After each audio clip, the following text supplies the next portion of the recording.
experienced Minos pilot, but since we couldn't take these birds out for a spin while the Condottiero was in transit, you might be a bit rusty. What's more, this model of Minos is different. We've added a few new modifications, warp drive being the biggest one.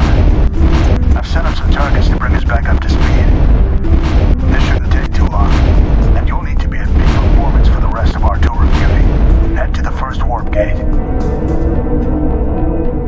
Now, let's test the afterburners. The new Minos has a thrust capacitor to prevent the engines from overheating. Boost a couple of times to become familiar with the limiter's cooldown time.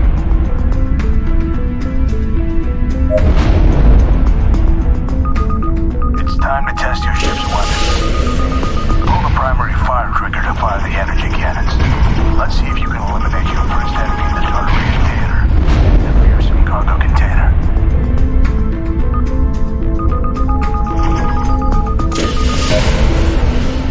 Fantastic.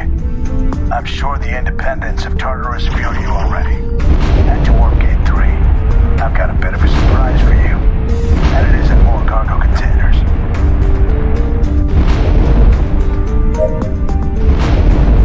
The Minos is equipped with a missile launcher, and I've just disabled the safety, as well as the flight inhibitors on 3 captured Liberation fighters. You wanted to warm up, and today's your lucky day. Lock, hold your gaze on the target. The reticle will turn red when the lock has been acquired. Pull the secondary fire trigger to fire a missile. If you lose sight of your target, the lock will be lost.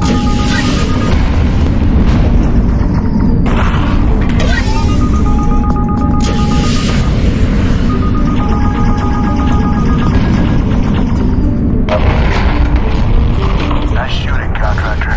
Looks like you'll be able to look after yourself out here. Now prepare to jump out. Your ship's warp drive is triangulated by mission control. It's the only way to get the warp drive to work in these smaller fighters. To jump, align your ship with the warp vector. Report to